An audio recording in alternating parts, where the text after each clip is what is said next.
آفرین دوستان، در بخش هنر با ما هستیم و استاد نثار احمد ایثار با ما هستند که از راه دور از کشورهای مسافر اندونزیا که 5 سال اونجا سپری کردن، اما باز هم از دردهای ما مردم دور نبودن. در نقاشی های خود تمامش دردهای مردم است. واقعا تصاویر خیلی جالب و زیبایی استاد رسامی کرده و تمامش با موضوعاتی که هست تمامش درج کرده. اینجا همه عکساش یک مفهوم خاص خود داره، همه رسامیاش، همه تصاویرش، که یک درد، واقعا درد یک افغان است تمامش. بیشتر خود استاد بر ما معلومات میده که روی تصاویر صحبت میکنه که در کدام فضا بودن و در کدام حالت این تصاویر رسامی کرد. واقعا مونږ نور البته انځورګران او همداراز د هنرمندان به مو له ځان سره درلوده، د هنر خاوندان به مو له ځان سره درلوده، خو دلته به تابلوګانې وي او بېلابېل څه به یې له ځان سره راوړي وو او دلته به مو هغوی تاسو ته ښودله. خو دا یو نوې طریقه ده، زما په اند باندې ما ته داسې یو نوې ښکاري چې دوی خپلې تابلوګانې او ټول سیستم په یو کتابچې کې اخلي او چې کله هم چېرته ورځي نو ټول هغه اثار یې هم دلته پراته وي ورسره. دا هغه څه دي چې ایثار صاحب ورباندې زحمت ایستلی دی، تقریبا 2 کاله کار یې کړی. مخکې شبنم هم وویل چې 5 کاله 5.5 کاله په اندونیزیا کې دوی رسامي کوله، چې دا هم فکر کوم چې د هغه ځای دغه ده چې دوی به د لرې نه خپل هیواد کته، د لرې نه به خپل د هیواد حالات کتل او بیا به انځوروله. ځکه دا هم یو الهام دی، یو فکر دی چې ورلویږي او دوی تلاش کوي چې هغه انځور یې کړي. ایثار صاحب را سره دی، د ایثار صاحب سره به د دوی پر هنري ژوند باندې بحث او خبرې کوو. ایثار صاحب ستړي مه سئ او سهار مو پخیر. سلامونه تاسو ته، ستاسو درنو لیدونکو ته. خوشحاله سوم چې په خپرونه کې له تاسو سره یم. ډېره مننه، خوشحاله اوسئ. ایثار صاحب د هنري ژوند په اړه باندې به راته ووایاست چې دا خو هغه لومړی خبره ده چې باید ووایو چې څومره وخت کېږي همدې رسامۍ ته مو مخه کړې ده او نقاشي کوئ، انځورګري کوئ؟ ما له ماشومتوبه له هنر سره مینه وه او تقریبا 18 کاله شاوخوا کېږي چې ما رسامي ته مخه کړې ده. همداراز خطاطي به مې کوله. زموږ یو مشر ورور الله دې ته اجر ورکړي یوازینی کس و چې زما د هنر د رامنځته کېدو لامل وګرځېدی او ما سره یې مرسته وکړه. زه یې کابل ته راوستم، دلته له استادانو سره معرفي کړم، د محمد ایاز ترنک په نامه ده. نو هغه یوازینی کس ما سره مرسته وکړه او له هغه وخته بیا ما هنر ته مخه کړه. تقریبا 18 کاله شاوخوا کېږي چې تاسو اوس رسامي کوئ. او رسامي کوم، خو مخکې به ما دومره ډېره رسامي نه کوله، یوازې کورس ته به تلم، د ورځې 1 ساعت به مې کار کوه. خو اوس نو ډېر وخت اوس نو بیخي ځکه دا زما خپل هنر ده، خپل کار مې ده او هڅه کوم. مخکې شوق و علاقه وله، اوس یو وظیفه درته وګرځېده چې باید اوس یو دنده ده، اوس یو دنده ده. اوس یې د ورځې کار ونه کړم، لا مثلا دا خپل د زړه بړاس ونه باسم، خوب نه راځي، هڅه کوم چې هغه بړاس وباسم بیا ویده سم. بسیار خوب. استاد کسی دیگه هم قبل از شما در خانواده نقاش بودن که شما اونا رو دیده باشین، تشویق شده باشین که شما هم در آینده یک نقاش باشین؟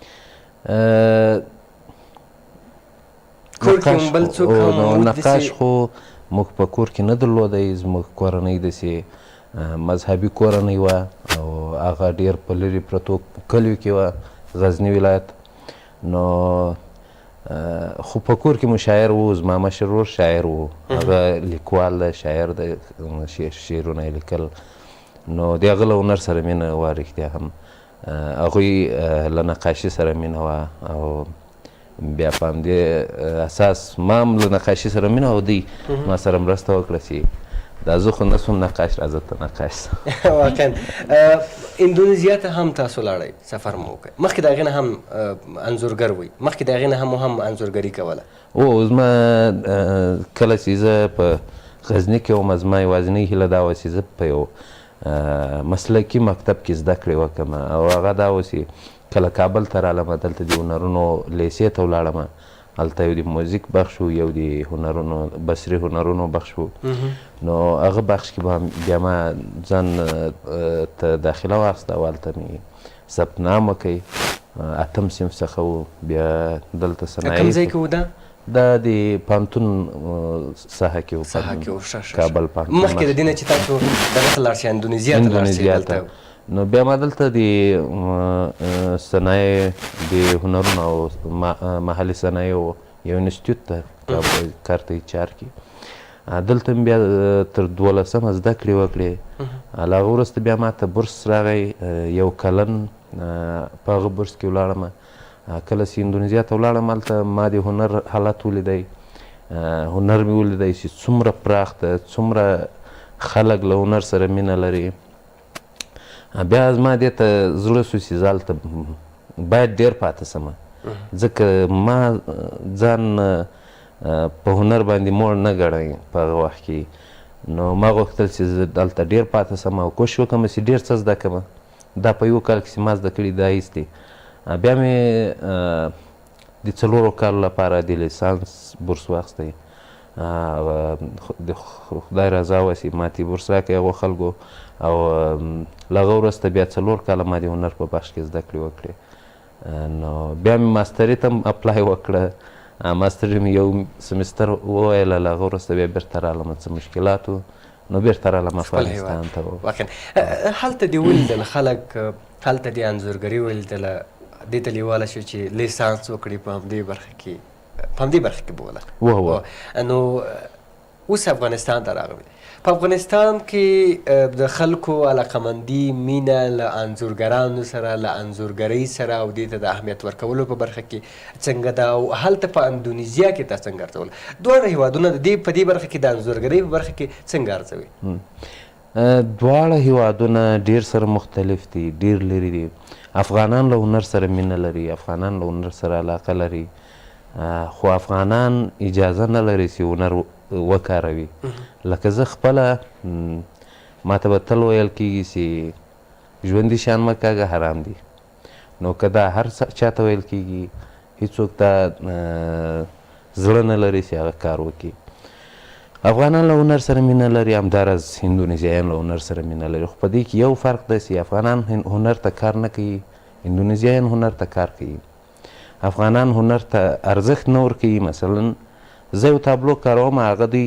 د تحفې په شکل غواړي خو که اندونیزیایي د تحفې په شکل غواړي هغه به تا ته پیسې درکوي ځکه په دې باندې تا زحمت ایستلی دی تا ورباندې کار کړی دی ما ورباندې مصرف کړی ده زحمت مې ښکلی ده او همداراز په دې شکل هنرمند دې ته مجبوریږي چې دی نور هم کار وکړي هنرمند تشویق کېږي چې څنګه کار وکړي څومره کار وکړي او څنګه د ټولنې ته دی جوابګویه کېږي دی ټولنې ته مثلا یو مسؤلیت احساسوي چې زه باید کار وکړم زما په موضوع کې څه دي زه به دا خلکو ته باید ورسوم نو دا یوازینۍ لار وه چې دا یوازینۍ توپیر دی افغانانو واقعا یو شی به تېره ورځ په فیسبوک کې ولیده یو هنرمند لیکلي وه چې لکه څنګه چې تاسو کار کوئ یو لنډه جمله په فارسي باندې لیکلې خو زه یې ترجمه کوم لکه څنګه چې تاسو کار کوئ موږ هم همداسې کار کوو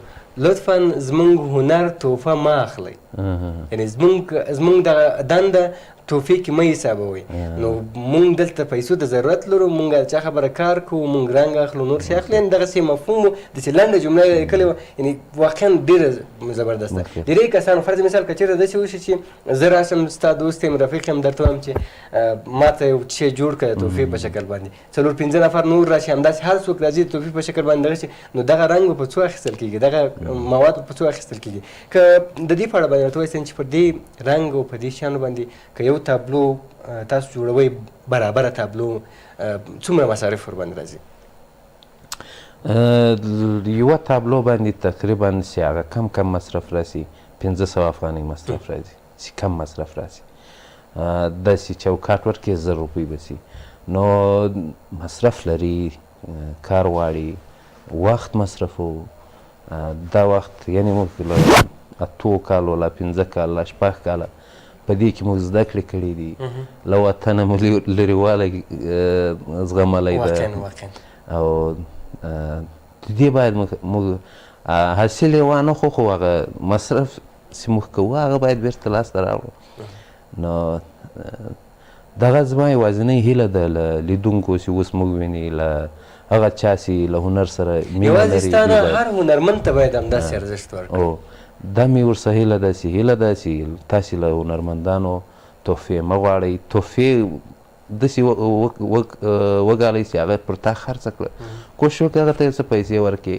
ته باور وکړه هنرمندان بې له هنره بله د عایداتو لار نه لري.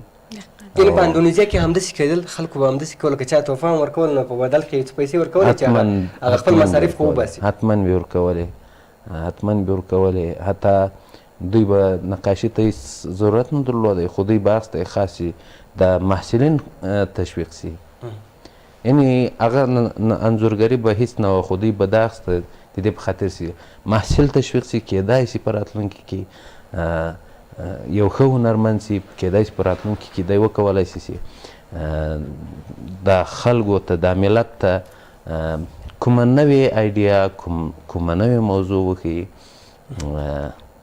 نو هلته داسې خلک و او کوشش کولی شي خلک تشویق کړي، هنرمندان تشویق کړي. بسیار خوب. استاد اینجا شما یک کتابچه دارین که گفتین یک کتابچه سفریتان است که همیشه با شما می باشه و نه. شما تنها در این مدت 5 سال یک کتابچه داشتین یا چندین کتابچه داشتین؟ ما یک کتابچه نداشتم، ما هر سال یک کتابچه 2 کتابچه داشتم. این از سال 2015 است. 2015 است. دیگه نو بیلابیلی نقاشی دی زبه لیدونکو ته ورخیم تاسو په اړه باندې خبرې کوئ. داسې و دلته مازدیګر تللی وم، یو ځای د ساحل غاړه وه، هغې سره ډېر ښه ښایسته کور و. کوم ځای و؟ افغانستان خو اندونیزیا ده. دا و بایسکل د مکتبي هلکانو بایسکل و.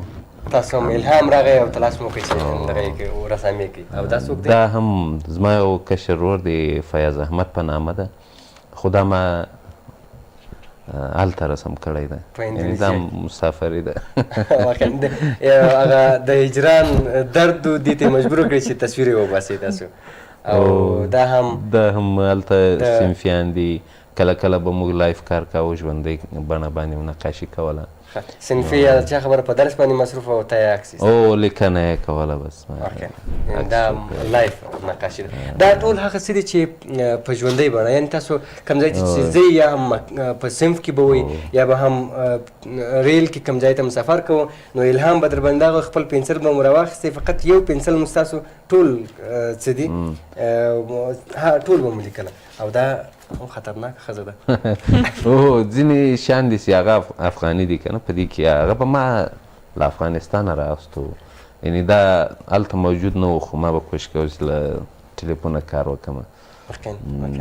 او دا نورې کتابچې دې مخکې یاده وکړله چې دا هم هغه څه دي چې تاسو په اندونیزیا کې رسامي کړي. دا او ټوله جزئیات هم په انګلیسي باندې ورته لیکل شوي دي. اندونیزیایي ژبه مې لیکلي دي، ځکه زه هلته اوسېدم، ما باید اندونیزیایي ژبه باندې خلکو ته لیکلي وای.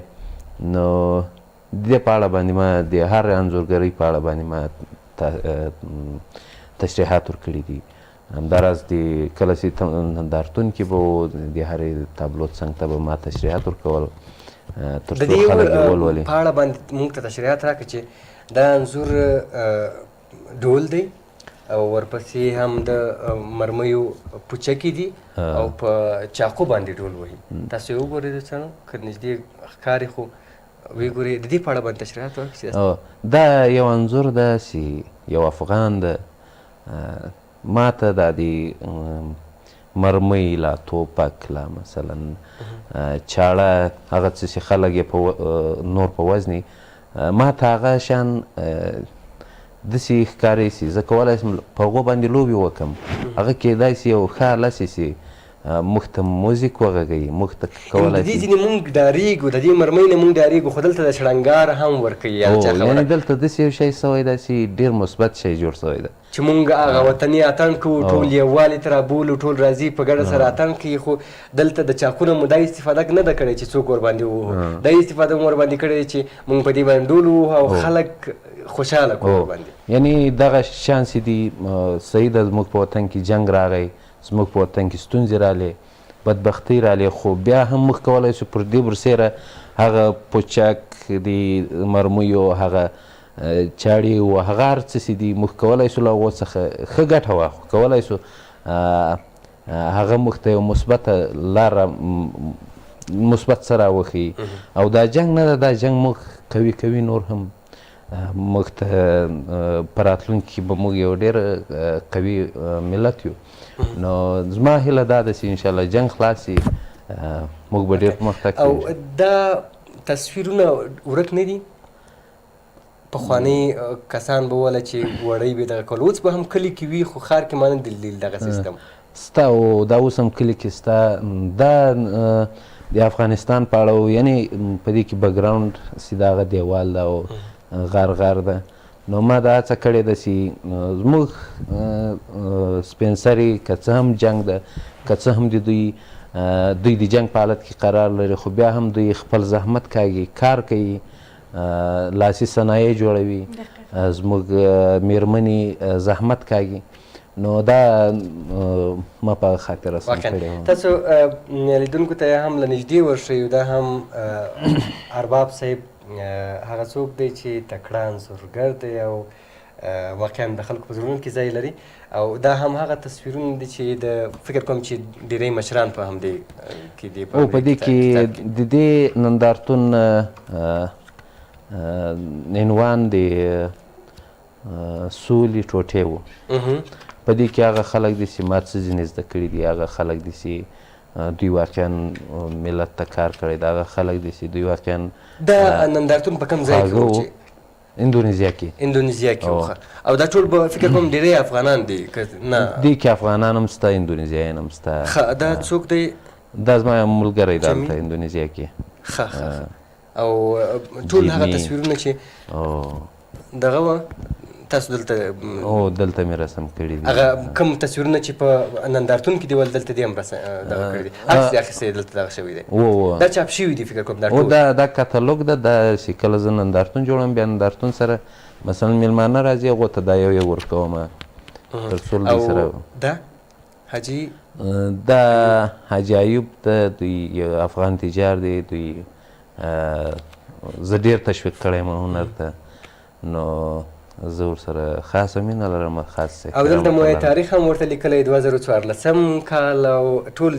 اکثر کم جزئیات ورته لیکل شوي دي چې دا څوک دی او کوم کال کې دغه ته ما جزئیات په دې خاطر نه و لیکلي چې هلته په کنسپټ کې یا په موضوع کې په شروع کې ما خپل هر څه لیکلي و چې دا نندارتون د څه په اړه ده او دا خو پنسلي کارونه دي په اړه ما ډېر تشریحات نه ورکول یوازې هغه روغنی اثار چې دي د هغو په اړه ما هڅه کړې ده چې ډېر تشریحات ورکړم. بسیار خوب.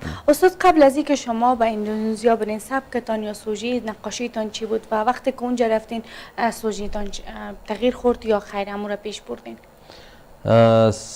زما سبک هماغه سبک و یعنی زما یوازې د مفکورې مې تغییر وکړ زه چې کله هلته ولاړم ما په رښتیا هم په افغانستان کې جنګ تر دغه ځای هلته ډېر احساساوه نو په هغه خاطر زما ټول اثار د جنګ په اړه وو د افغانانو د بدبختیو په اړه وو په افغانستان کې د ښځو د بدبختیو په اړه وو لکه ما په دغه کتالوګ کې د لاندینی کتالوګ همدا او دلته ما مثلا د افغانانو په اړه د ماشومانو په اړه د ماشومان دي مثلا سپین سري دي دغسې ځوانان دي له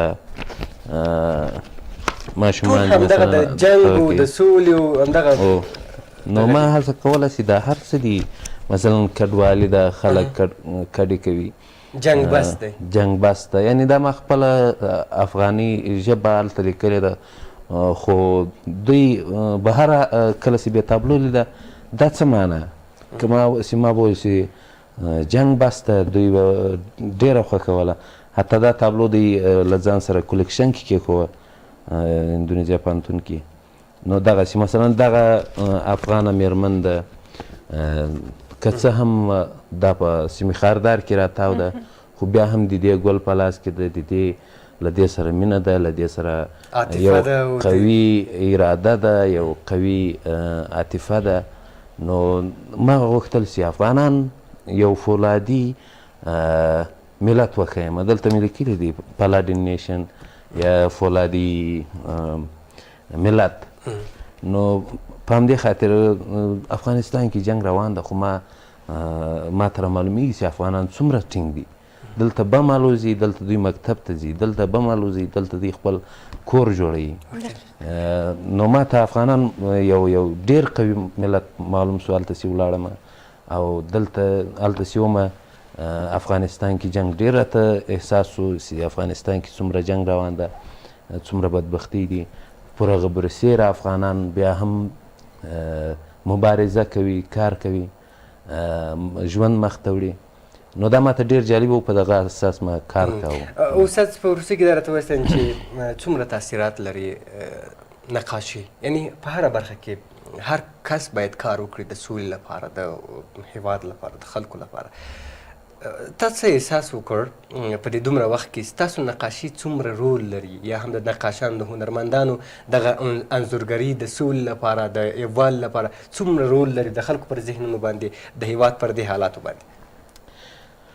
انځورګري ډېر رول لري. انځورګري داسې یو څه ده چې یوه ورقه ده خو یو کتاب ده. یعنی که یو لیکوال یو کتاب لیکي، هغه 1000 ټوکه چاپوي، په 1000 ټوکه کې کیدای شي 1500 ټوکه خلک واخلي ویلولي. هغه څوک چې تر پایه لولي هغه به کیدای شي یو 200-300 نفر وي، او هغه څوک چې ډېر په پوه سو تاثیر یې پر وکړي هغه به کیدای شي 100 نفر وي. خو نقاشي ده، نقاشي یوه ورقه ده، یو کتاب ده. په نقاشي کې کولی شي چې 100 نفر یې وویني، چې 100 نفر ورته راشي، 100 نفر یې ویني. په 100 کې به حتما پر ګونګي، پر کاڼه، پر شل، پر هر چا باندې به تاثیر کوي، ځکه چې هغه سترګې لري، یوازې ویني. هغه څوک چې بیخي له بیلچای پر غاړه وي او یو ټکی یو توری تعلیم هم نه وي کړی، خو پر هغه هم تاثیر کوي، هغه هم د انځور په مطلب پوهېږي چې په دې کې څه خبره ده. نو په دغه خاطر هنر چې ده، که چېرته هنر ته کار وشي، که چېرته یو څوک هنرمند وي، هغه خلکو ته یو خپله یو آیډیا ورسوي، هغه به زم په 100 کې 99% پر خلکو تاثیر وکړي او خلک یې په پیغام. زنده باشین شما استاد، واقعا موضوع خیلی خوب است و اگر در نقاشی توجه شود جوانای ما هستند که زیاد میکنن. شما تشکر و سپاس از اینکه دعوت ما رو پذیرفتین و آمدین. تشکر از شما همچنان. یوه نړۍ مننه، خوشحاله سوم له تاسو، ستاسې له کارکوونکو، له همکارانو ډېره مننه. خوشحاله اوسئ، ډېره زیاته مننه. په دې وروستیو کې دا یو انځور هم وګورئ چې هغه د شینخالۍ موضوع به مو ډېره اورېدلې وي.